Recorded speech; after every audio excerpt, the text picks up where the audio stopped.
What is it? And what do you think? Now, don't rush him, James. How much have you bought? A dozen bottles at an auction in London, and a dozen of the other. Nice tawny color. A bit of age on that. Medoc, of course. Margot. This is very fine, Mr. Hadleigh, isn't it? Not premier cru, second gross. Château Ronson-Séglat, a small estate near the mouth of the Garonne, quite close to the west bank. Only 100 barrels or so annually. Rather hard to come by. Lovely. And the year? Oh, 1920, of course, the year of the century. Am I right? Absolutely right. Sir George, I don't want to disturb you, but Mr. Guthrie is here and we have business to do. Yes, all right, I'll come. Mr. Hadleigh wanted Peter's opinion on some wine that he's bought. We have customers, Sir George. Mr. Hadleigh is a customer. Excuse me, please. Yes, of course. All right, Peter. Now the other way. I shan't tell you what it is.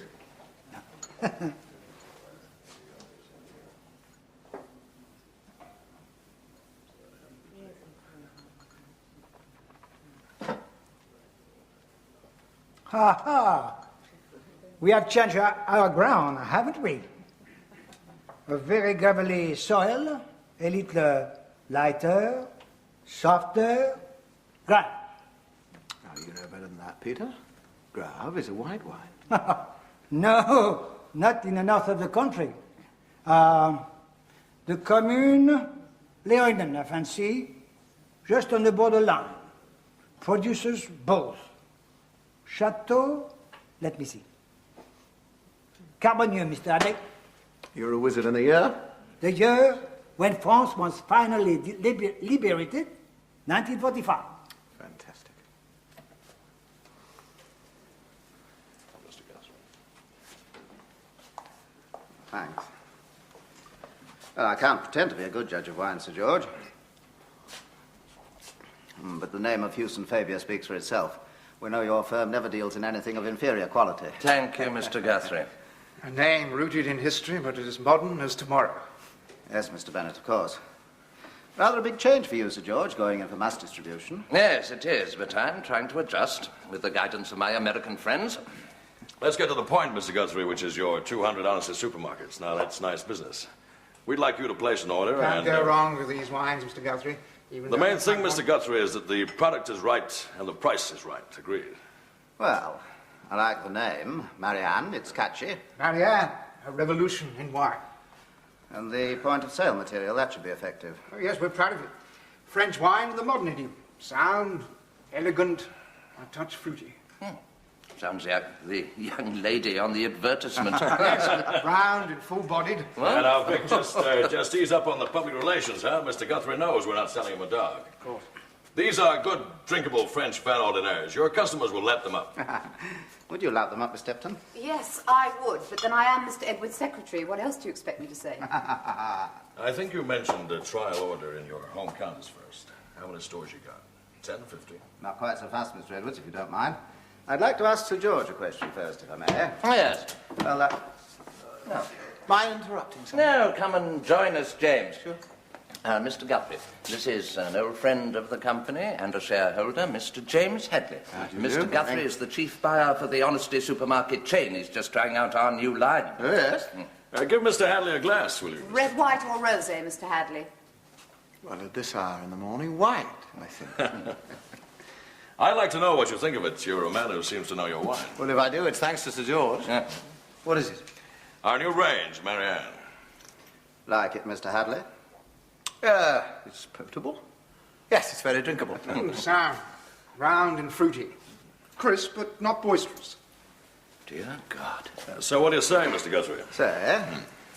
Well, the wine seems reasonable. But you'll forgive me, Mr. Edwards. There's one thing that I'm bound to say does worry me.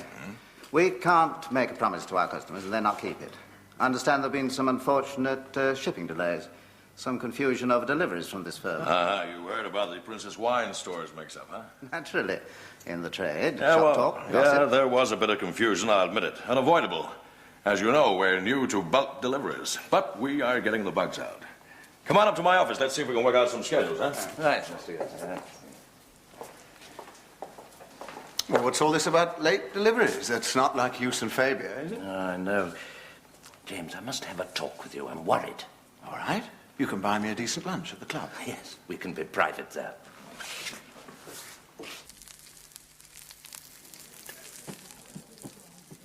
Ah. Yes, thank you. Claret? Oh, thank you. Do you know, I've never seen you rattled like this. I suppose I'm getting old, James. Remember when I sold out my controlling interest to these Americans? Hyde, McLaren of Baltimore. It was a year ago last month, wasn't it? And they now own 51% of the equity. Well, I must say I did wonder at the time. Oh, they're splendid people, big distillers. Yes, if you like old Kentucky bourbon. Colonel Tim, wasn't it? What made you do it? Having no heir. One hates to see a 150-year-old family business simply wither away. On the vine? So I felt about the Gazette.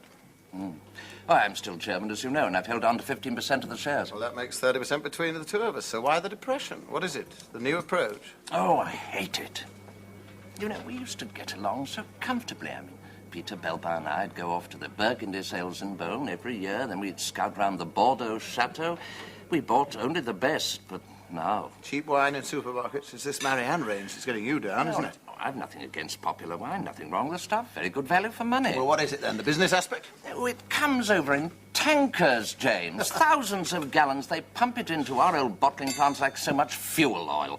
Plastic pipes, fiberglass vats. Sales first, wine second, eh? Well, that's sound business. I can't deny it. How sound? Why do you say that? There is the matter of my 15% holding in the company, you know. At the time of the takeover, your shares were standing at 18 and 6. They're down to 11 shillings now. Why? I wish I knew. You know, there's something dubious about this managing director, this fellow Edwards.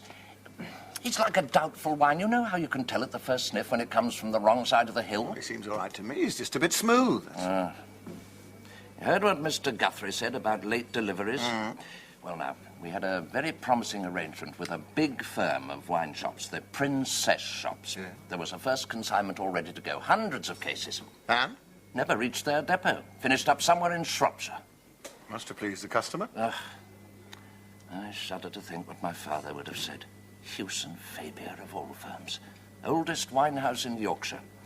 Holders of the royal warrant, suppliers, the King of the Belgians, the late Princess Royal, most of the big houses. Yes, well, if you'll forgive me, that is just sentimental rubbish. It is the fall in the shares that's worrying me. Yes, I know. I keep hearing rumours from the city. Well, that Houston Fabia's in Queer Street. That Hyde McLarens are beginning to regret their takeover. James, you've got your ear to the ground. Can you find out what's happening, what's going wrong with the firm? I can always try. Thank you, James. Thank you. Well, thank you.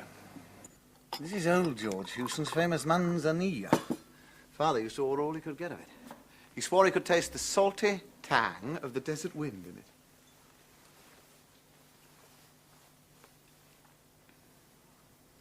He was right. Did you want a cigarette? Thank you.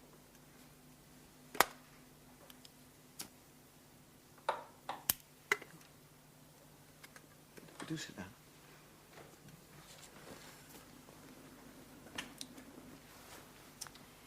You said you wanted to talk to me in confidence. What about? In a moment, yes. You also said it was to be a working dinner. That's right, I did. I like you in that dress, you know. It's charming. Thank you. James, you have forgiven me, haven't you? I didn't mean to hurt you. I'm sorry. Forget it. It was just one of those things. Is that what you wanted to talk about? No. That's over and forgotten. Oh, that's all right then. Well, why did you ask me to dinner? I meant it when I said it was a working dinner. As a reporter on the Gazette, I want you to undertake a confidential assignment for me. Involving what? Wine, my love, or at least a wine merchant. Sir George Hewson? Well, the firm. Oh, I thought they'd been swallowed up by an American Well, company. they have, but all's not well, according to Sir George. He's very worried. Oh, so you want me to probe the new setup, ostensibly for a story about an old Yorkshire wine firm under new management, right? And get to the bottom of certain irregularities I'll tell you about. Shall we go and eat? You can bring your glass with you if you like. There's a new managing director, an oily Burke of a PRO, and a rather fascinating new secretary, a Miss Tipton. I'd like you to fix to meet her, find out what you can about the new American management. I'll try. Between you and me, I think the old man's just suffering from a touch of injured pride. You like avocado pears, do you? Well,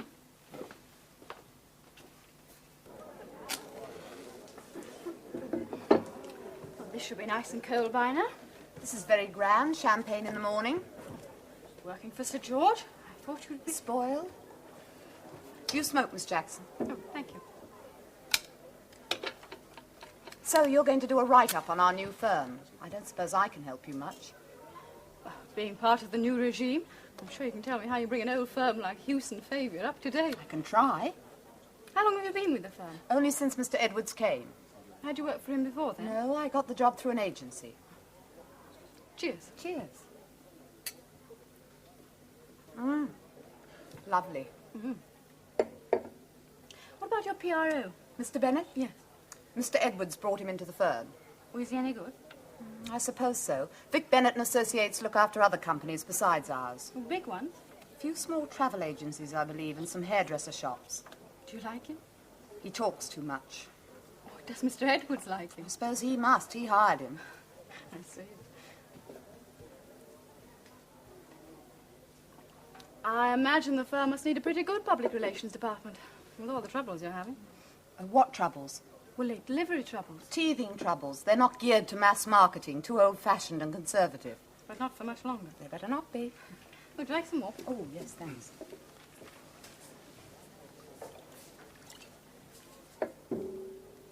While you're at it, you might buy me another 200 of those Barrow, Hepburn and Gale. Find the money by getting rid of the Associated Corporation Press. That's if you agree. I do. And talking about offloading, I would sell out of that wine company of yours. Yes. Well, oddly enough, I was just going to ask your advice about that. What do you know? I reckon those shares are undervalued at 11 shillings. I wouldn't say they are. Not if Hyde and McLaren dumped theirs. Oh, but if the market's holding up, that must mean there's a buyer's market as well as a seller's. No, granted, James.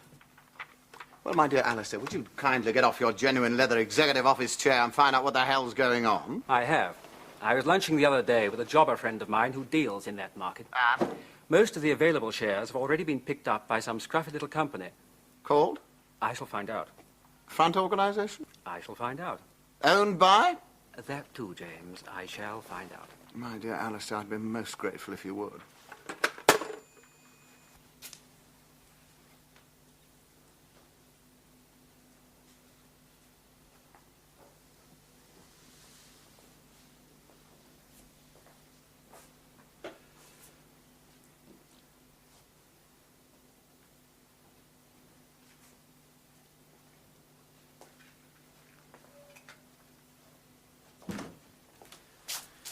Well, that's that. 3,000 gallons. I thought that truck would never get here. I should have started for London an hour ago. No traffic, I suppose. Traffic? Hell, it's those damn drivers and their tea breaks. Yes. Well, that fills up the vats then. Enough to float a battleship. You know something, Sir George? There's a lot of capital tied up in that old plant out there. Liquid acids, huh? Do you know that my great-grandfather built that plant soon after Waterloo? Yeah. Hey, I should be going. Oh, look, since you're here, there's something I want to know. Yeah? What's all this about a story in the Gazette? Miss Tipton tells me Oh, that... well, Mr. Hadleigh merely asked... Why, is something wrong? Yeah, damn it, there is plenty. All publicity is supposed to channel through Vic. He's the PR man. You know that. We discussed it. Yes, but surely a little local paper... Look, Sir George, public relations is not just scatter shooting. The whole point is control, centralized control. Vic's briefed on company policy. He knows how to put things. Yes, I'm quite sure he does. But Mr. Bennett, clever though he may be, can hardly be well briefed on an old Yorkshire... But anyway, I gave Miss Tipton our Jubilee pamphlet. But what about Marianne? That's what we're trying to sell. All this baloney about the King of the Belgians. No, he had a fine cellar. I helped him stock it. A most delightful man. And another thing, I'm dropping that old wine taster off the team. We don't need him. But, Peter Belber? You mad? No, I'm not. Look, Sir George. We are dealing in popular wines. What we want is young salesmen who can sell, not old-timers who can taste. Peter Belbaum's one of the finest judges of claret in the country. He's been with this firm over 30 years. He's a master of wine. Unnecessary, and he's going. Have you told him? I've told him, he understands. What? Now, look, I've got him a job at Burke's Wine Bar on Eastgate Street and promised him 6 months' salary in lieu of notice. How dare you dismiss him without asking me? I am in charge of the staff, Sir George. Mr. Edwards, may I remind you that I am still chairman of Hughes and Fabia? Yeah, sure, you're chairman, okay. So let's pull together, huh? Have a little teamwork?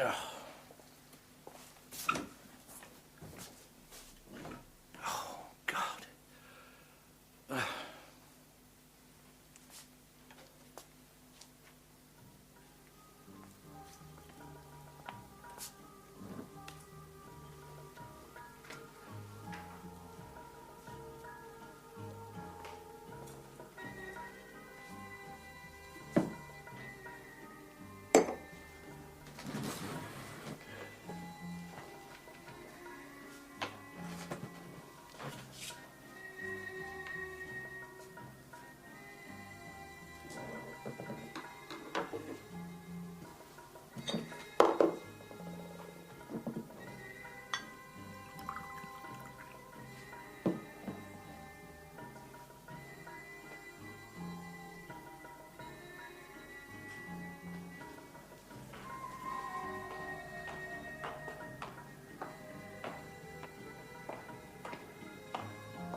Hello there, Joe.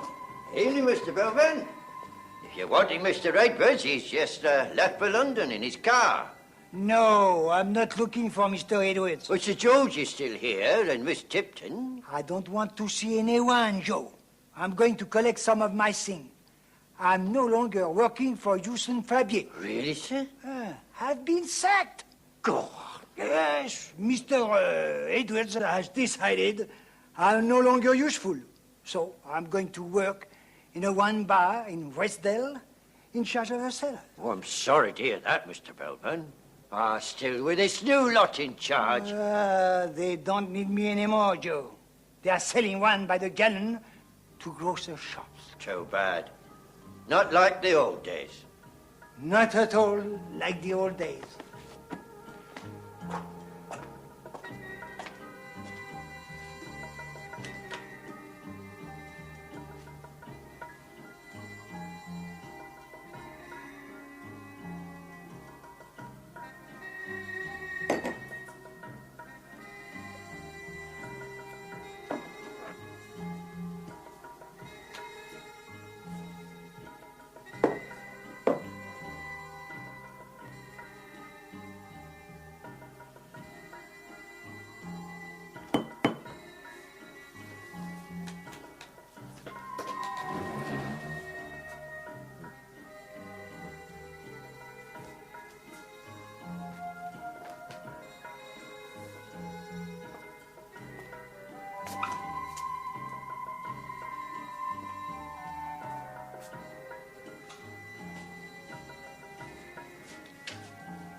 Good night, Joe. Good night, sir.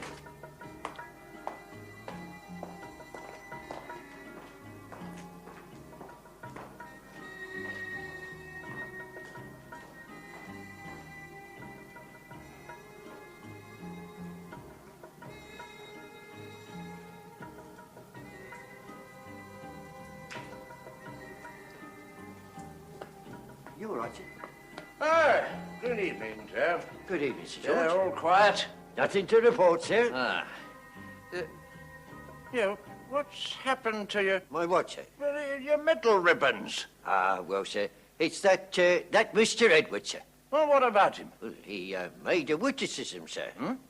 Yes, I think he thought it was a bit, what do you call, swag, sir. Me wearing them, I mean. Nonsense, Joe. I like to see you wearing them. Ah, not like the old days, eh, sir? Wipers, Vimy Ridge. You put them back on again? Yes, sir. Yes, you do that. Well, I'll just have a look round. Yes, Joe, did you know that my great-grandfather built this plant soon after Waterloo? Yes, sir, I did. Oh, yes, of course. Well, I'll just have a look round. Yes, sir.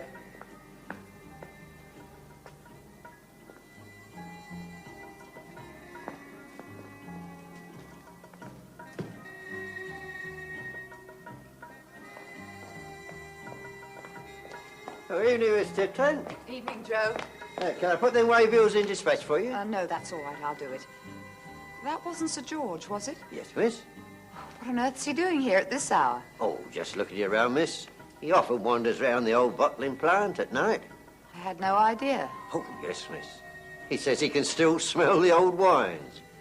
Like old, you know, miss, old goose. Did he seem all right? Well, he had a glass or two, if that's what you mean. And nothing out of the way, miss. Thank you, Joe. Yes, miss.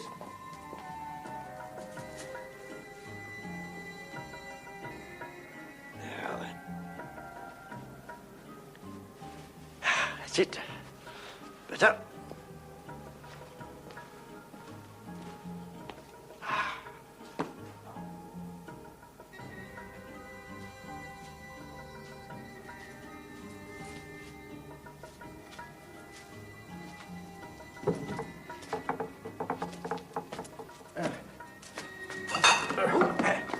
Steady the buff, sir.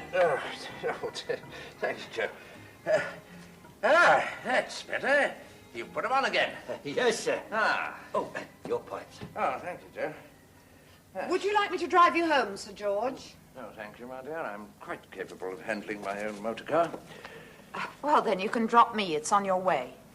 Well, that would be delightful, my dear. But I'll have to just get my things.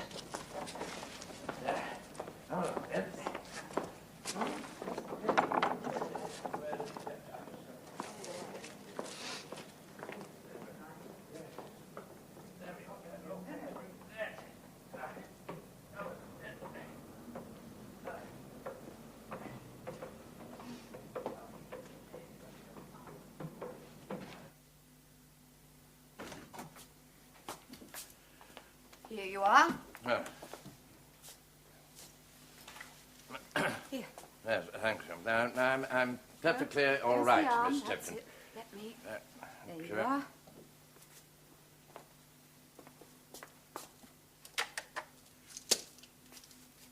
Right.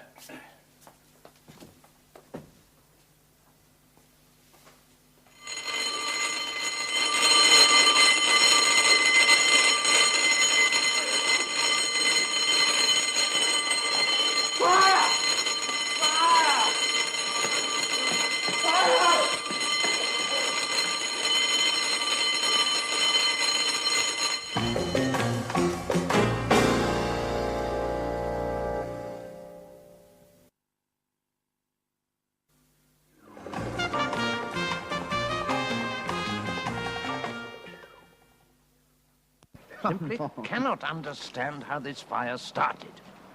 Did all your wine go up in it then?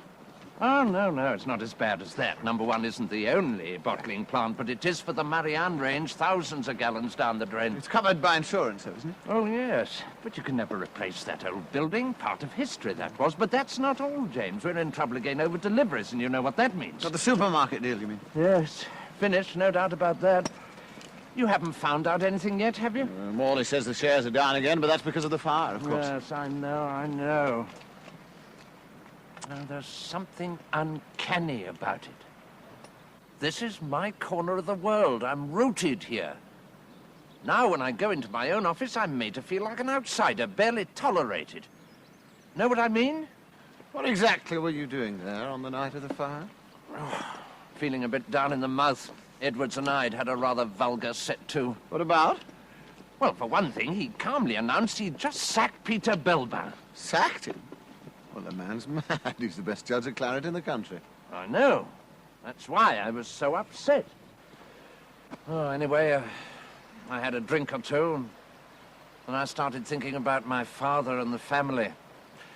Oh, when I get into that sort of mood, I sometimes go over to the old plant, wander about a bit. I understand Miss Tipton found you in the packing department. Yes, she did. That was the founder's office, you know, in George III's time. Do you remember everything that happened? Yes, of course. Walking over to the plant? Yes? Joe's medal ribbons? Joe's medal ribbons? Yes, you told him they were crooked. Yes, I did. Well, I mean to say, he'd want them straight, you see. He's an old soldier. He's proud of them. So you asked him to straighten them? Yes. And he took them off and pinned them on again? Yes, I think so. You think so? Well, I can't be sure, James. I told you I was preoccupied, upset. What about? Your row with Edwards? Yes. Do you suspect Edwards of setting that place on fire? Well, nobody's alleged arson. No, yet. but if they did, I mean, do you think it was Edwards? Well, he was on his way to London long before the fire broke out. Well, he could have used some sort of a timing device. You hate him, don't you?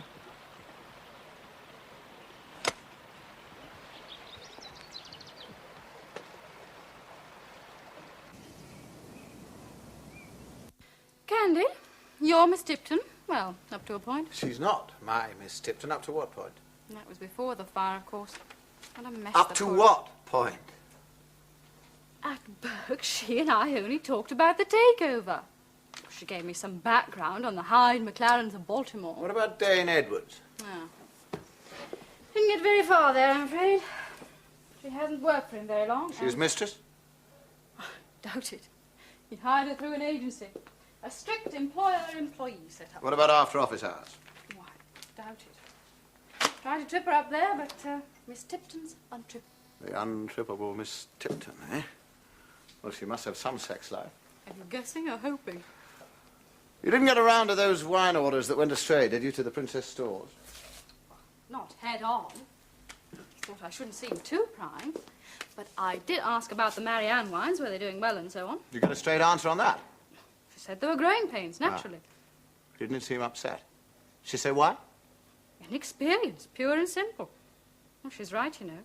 Hewson Fabian is new to mass marketing. Well, it's true, isn't it? Yes, it is, but it doesn't ring true. It's just too glib. And I'm worried about George Hewson. He's an old man, and he's under considerable pressure, and I don't like it. Well, it seems a great pity, Peter. Oh, I don't know, Mr. Hadleigh. Good night. My job here at One Steward is quite interesting, and they are a good firm to work for. Yeah, but it's such a waste, isn't it? I mean, all that knowledge, viniculture, viticulture, soil chemistry, God knows what. You don't use it here, do you? Oh, I have no regrets. Hewson Fabian is not what it was. So it seems. Tell me something, Peter. Yes? Why should an important shipment of wine go astray? It never used to happen. When the wine's shipped out, how does it go? By lorry, in packing cases. And at what point exactly do they put the labelling or tagging or whatever it is on the cases?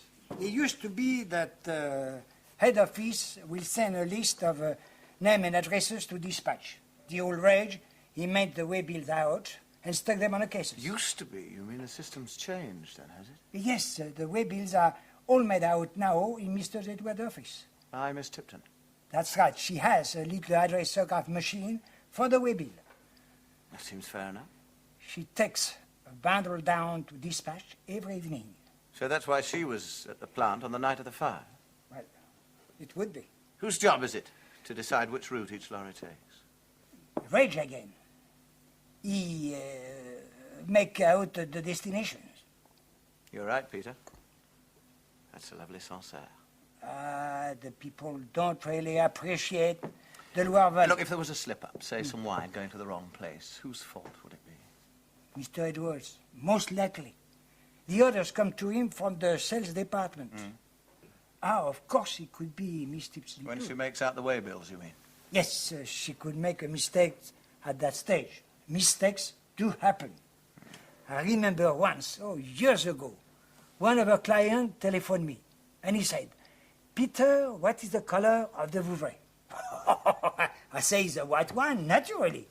And then he say, well, it may come at a surprise, but you have just sent me 5 dozen bottles of the only red Vouvray in existence. What went wrong? We had a lad running the labeling machine. His mind was not on his work. That's all. I think he was in love. So all this could be just carelessness, could it? No more than innocent carelessness. Well, it could be, Mr. Hadleigh. But you don't think it is, do you, Peter? Well, I don't know what to think. With all due respect, Mr. Hadleigh, I can't quite see what right you have here at this meeting. Well, I've come at the invitation of the chairman, and as a prominent shareholder. Will that do? Yeah, well, I guess it'll have to. All right, let's get going.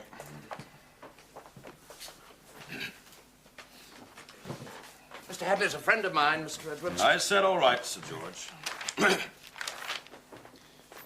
Gentlemen, I've had a report from the underwriters. And it's a stinker. Oh, you've already seen it, have you, Mr. Bennett? Well, it is a public relations problem. Now, may I say that it is not customary in this country for the chairman of a company Nobody's to be... bypassing you, What Sir George. exactly does the report say? That the fire was not accidental. Not accidental? No, Sir George. And that the insurers are refusing the claim. Their investigations say that it was arson. They have proof. Proof? The fire started in the packing department. You know the place, Sir George, where you keep all those old straw bottle wrappers? Yeah. Their chemists have evidence that the straw was doused with petrol. Did you smell any petrol, Sir George, when you were there only a few minutes before? No, I didn't. But you were in the packing department, weren't you? But why? That's where Miss Tipton found you. Yes? She suggested that you leave. She turned out the lights and followed you out. Yes, that's right. Where, Joe says, she offered to drive you home. Yes, she did. Why should she do that? Well, I suppose she was just being kind. Kind? Look, Sir George, you'd had a skinful, had you not? A decanter and a bottle. The cleaners found them here on this table next morning. And this ashtray, chock full of pipe tobacco and burned up ashes. I was not intoxicated, if that's what you're trying to infer. Sir George, I am suggesting that you'd had a few drinks and wandered into the plant. Joe says you weren't exactly steady. You went into the packing department, your pipe went out, you relit it. How do you light your pipe, Sir George? With matches, Mr. Edwards. Now, you know that as well as I do. So you lit your pipe and dropped the match into the straw. By accident, okay? But I didn't. Now, that's the way it happens, Sir George, by accident. The company's going to accept responsibility. We shall waive our claim. The insurers won't have to pay, so they'll forget about the petrol. Sure, we'll take an awful beating financially, but we will avoid a scandal. I am ready to accept your resignation, Sir George. From the public relations point of view, is really the wisest course. If we did try and press our claim, the underwriters might prosecute on the evidence. But it's a downright lie. I did no such thing. Sir George, I am trying to make it easy for you. I'm giving you a way out. You're trying to blackmail me out of the chairmanship. Blackmail? Oh, so you want to play it rough, huh? Okay, then. I suggest you plan the whole thing, Sir George. You started that fire, and you know it. Now, just you watch your step, Mr. Edwards. Now, why should I try and destroy my own business? I'll tell you why. You have been eaten away with jealousy ever since Hyde McLaren sent me over here. You've had one aim and one aim only, to discredit me, my methods, and my staff. Well, here's what I'm going to do now. I intend to mail a full report to Hyde McLaren's. Every detail of this lousy deal. I'm going to ask them to send me back to the States. I've had it, Sir George. You and I simply cannot work together. Let Hyde McLaren's decide whether you go or me. Now, that's a very vicious course to take, Mr. Edwards. Okay, Mr. I think I should tell you that in this country, at least, it could well be actionable. Yeah, okay. Sue me, Mr. Hadleigh. I'll be very interested to see what your courts do about illegal action proposed by a man who's already in jail for burning down a factory that belongs to someone else. Come on, Vic, let's get out of here. You do like doing things the hard way, Sir George, don't you? Good day, sir. I'll thank you to leave my boardroom. A pleasure.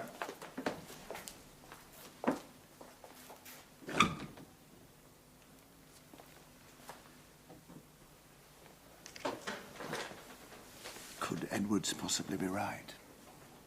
I mean, is there anything at all in what he said? No, there is not. Now, look, you've just got to be certain about this. James, can't you leave me alone either? I thought you were a friend.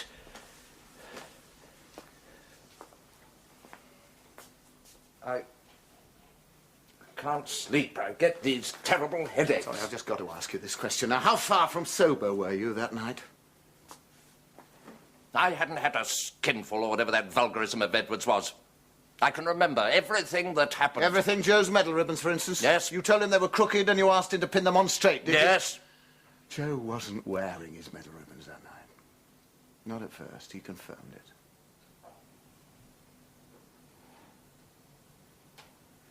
Can't remember a thing.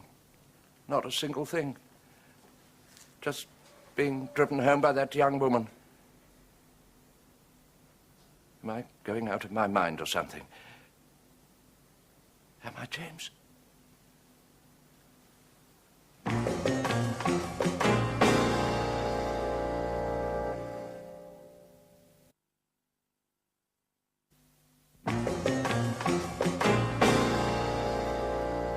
It's all right, all right. Now, you're sure? There's no doubt about it, James. There is a market for Houston Faber shares, at the cut price, of course. Well, who's buying them, do you know? Well, you remember that little firm I mentioned to you before? Yes. Well, I found out its name now. They're people called LB Projects Limited. LB, all one word? Yes, E-L-B-E-E. Well, I've never heard of them, have you? No, it must be a very small company. Its shares are certainly not quoted in the stock exchange, and it's not in any of the usual reference books. But you do understand that I didn't want to snoop around too obviously. We brokers don't usually ask to see each other's contract notes. No, but you're still trying, aren't you, to identify them, I mean? Yes, but gently, James. LB. Gently. LB. Well, it sounds like a toy manufacturer to me. Yes, or cosmetics. LB for your complexion. Of course, it could be somebody's initials, couldn't it? Yes. LB. Yes, I'd thought about that. A one-man business. So one of my chaps is going to Somerset House this afternoon, so we should be able to pin it down. I hope. Good. Look, I've got to go into Westdale this afternoon for a meeting at Houston Faber, so if you get anything, would you call me there? Where? In the boardroom? Yes. No. No, wait a minute. Perhaps you'd better not come through the company switchboard. Would you put in a call to the Gazette? A girl called Susan Jacks. Does she know all about this? Yes. She does. Look, it's very urgent, so do what you can, will you, Alistair? I'm sorry to barge in like this, James. It's all right. Come in. Thank you. Sit down. Do you want a drink? No, nothing, thanks. Ah, Well? James, I've been thinking it over. It's not fair to saddle you with my problems anymore. I mean, it's no use. Just give it up. Why? Oh, come now. You know why. Now, look, I know that I'm innocent, no matter what Mr. Dane Edwards thinks or says he thinks. But I must admit, and I'm ashamed to, that I was far from sober on the night of the fire. Are you trying to tell me that you might have started that fire after all? Oh, no, I'm not. Now, listen, I could never do anything drunk or sober that would harm the family business, even if it's not strictly ours any longer.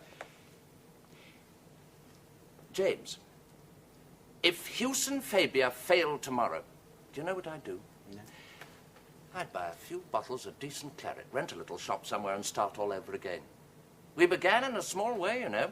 When the first Houston met the first Fabier not long after Waterloo, there was just a tiny little warehouse on the Bordeaux waterfront and one scarcely seaworthy lugger. And our first clients were a handful of innkeepers in Hull.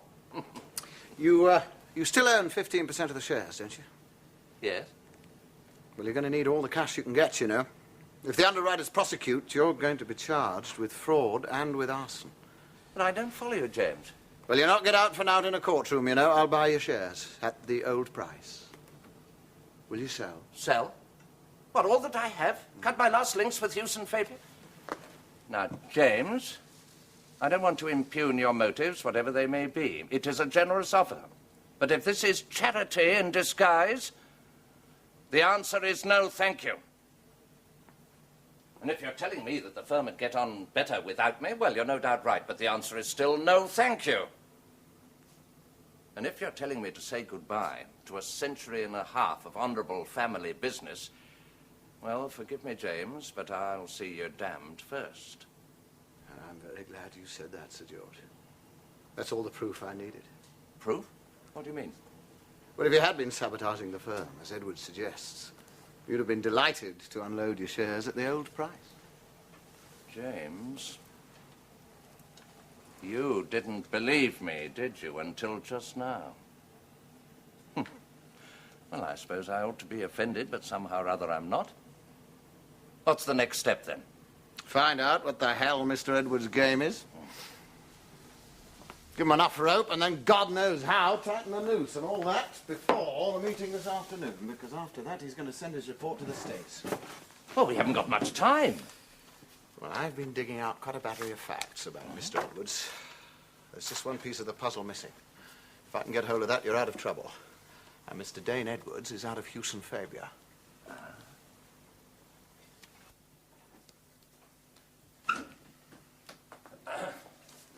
Oh, glad you could make it, Sir George. This meeting was called for half an hour ago. Yes, I am sorry to be late. Okay, now, if you don't mind, let's get started.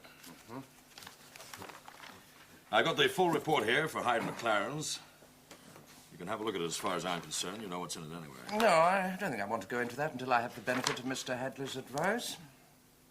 What's James Hadleigh to you? You a lawyer or something? Oh, no, just a friend. I don't think it's necessary to have any legal advice yet. Come in. Good afternoon, gentlemen. Ah, James. I hope you don't mind my joining you this afternoon. Mr. Edwards wanted me to see his report to the American owners. What do you think? Well, I think it's a waste of time. It's a very nice gesture, Mr. Edwards, but I think both Sir George and I are willing to take it as read. Yes, indeed. I doubt whether what you have to say would surprise us in any case. I can get you off the hook, you know. I'd just as soon forget this report. Scrap the whole mess. Oh? On two conditions. The first being that I resign the chairmanship. Uh-huh. And the second? That you sell me your 15% holding in the company at the current price. To prevent the chairman from using unparliamentary language, I think I can answer that for him. He'll see you damned first. Hadleigh, why don't you keep out of this, huh? I'm talking to Sir George. Well, there seems to be a brisk market in Hewson Fabia shares. That's the second offer I've had today. Yeah? Who made the first? Oh, some little London firm called, let me see, Now, call what? It was an odd, frivolous sort of name. LB Projects. Would that be it? Never heard of them. What did you tell them? Well, I'm afraid I told them I'd see them damn first. What about you, Mr. Bennett? You ever heard of them? LB Projects? No. Why should I? Yes. Oh, Miss Tipton. James, there's Miss Jackson. Excuse me. No, not on the phone. No, she's here. She wants to see you. Sorry about this. Oh, that's all right. We can wait. Look, why don't you ask her to come up? Yes, of course. Miss Tipton, will you bring Miss Jackson here, please? Yes, to the boardroom.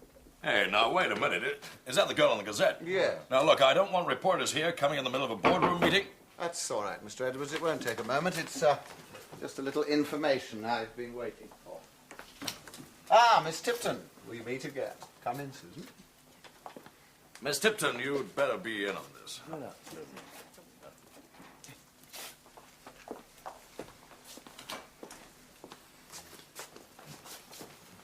Oh, by the way, Miss Tipton, I've got something that belongs to you. You have? Yes, I'm sorry. I'm afraid I dropped them into my handbag by mistake. That day we met at Burke's. Why worry? What's a book of matches? But they are yours, aren't they? Oh, yes. Thank you. Miss Jackson, would you mind telling me exactly what you're doing here? Oh, I'm so sorry. I have a message for Mr. Hadleigh from your stockbroker. Oh, go ahead. That's all right. We've got no secrets here. Have we, Mr. Edwards? Well, he asked me to tell you that the chief registered shareholder of LB Projects is a Mrs. Victor Bennett. How very interesting. Well, what a small world, isn't it? What do you think, Mr. Bennett? And how curious that Mrs. Bennett virtually owns LB Projects, and yet Mr. Bennett has never even heard of them. Well, I haven't, and that's that. Must be my ex-wife, gone into business on her own. Really? When did you last see her? Haven't seen her for years. Oh, how very sad. Still, journeys end in lovers' meetings, don't they? I don't see what this has got to do with Sir George and the question Come, Mr. Edwards, you really mean to say that you've never heard of LB Projects? No, I haven't. And you, Mr. Bennett, do you really claim that you've no connection with this company? Look, nobody can hold me responsible for anything my ex-wife does, and they hadn't better try. Oh, may I interrupt? Miss Tipton, would you mind letting me see those book matches again? Why? Well, I told you a lie just now. This isn't the same book you had at Burke's. It's another one exactly like it. I picked these up in what was left of the packing department of the bottling plant after the fire. Odd, isn't it? How a little scrap of cardboard... Anyone could have dropped them. They're just ordinary matches. Oh, yes, they are. And anyone could have. But I think you did. I think you better watch what you're saying, Miss Jackson. Oh, I'm being very careful, Miss Tipton. According to Joe, the night watchman, before following Sir George out of the bottling plant, you stayed behind for a minute or two. To turn out the lights, so you say. But it only takes a minute to empty a tin of petrol on some straw and drop a lighted match. But you got flustered, didn't you? And you dropped the evidence. What makes you think the matches are Miss Tipton's? Well, look at them. L.B. You did get flustered, didn't you, Mrs. Bennet? Mrs. Lucille Bennet. L.B. I should be careful what you say in front of witnesses, Miss Jackson. It's the truth. When Miss Tipton gave up being a secretary, she went into public relations. And before long, she joined Vic Bennet and Associates. After about a year, she and Mr. Bennet were married, weren't you? The happy couple then set up LB projects. Is this true, Mrs. Bennet? There's not a single word of truth in anything that she has said. It's all lies. Is it all lies? Oh, no, what's the use? Come. Now, look, I don't know what he's been getting up to behind my I'd back. rather think you do. You see, it wouldn't be very difficult to prove that you and the Bennets have been parties to a conspiracy to wreck this firm in order to pick up the shares cheap. Yeah, however, that is not going to be necessary. You see, I've been in touch with your Mr. Hyde in the States. He's been doing some investigating. He was very embarrassed by what he learned. Embarrassed by what? Little matter on the Los Angeles Stock Exchange of artificially driving down a company's shares in order to pick them up at a bargain price by Mr. not Dane, but Donald Edwards. Now, that's very similar, don't you think? I mean, not just the name, but the system also. And do you know something else? There's a warrant out for your arrest in Los Angeles, Mr. Edwards. Now, look, I've never set foot in Los Angeles. Los Angeles? Well, it's a very pleasant place, I understand. That's in between the swamps, but you can tell that to the police, can't you? Now, Hadleigh, come on now. What are you Easy, doing? Mr. Edwards, please. You see, before you and your associates return to the States, you're going to be fairly busy here, answering charges of fraud, arson, and conspiracy. Shall we go?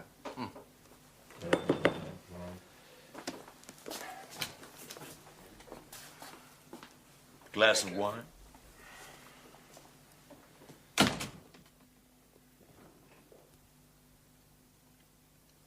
This is lovely. Well, it should be. It's 59. It's a present from a grateful Sir George. What sort of sentences do you think they'll get? Stiff ones, I hope. What about the firm? Well, they're getting a new managing director, and then Peter Belban and George are going off on one of their famous grape crawls to Koblenz this time, I think. I'm glad Peter Belban's got his job back. Would you mind telling me one thing? How on earth those book matches survived that fire? That place must have been gutted. Oh, don't suppose they did. Well, she wasn't to know.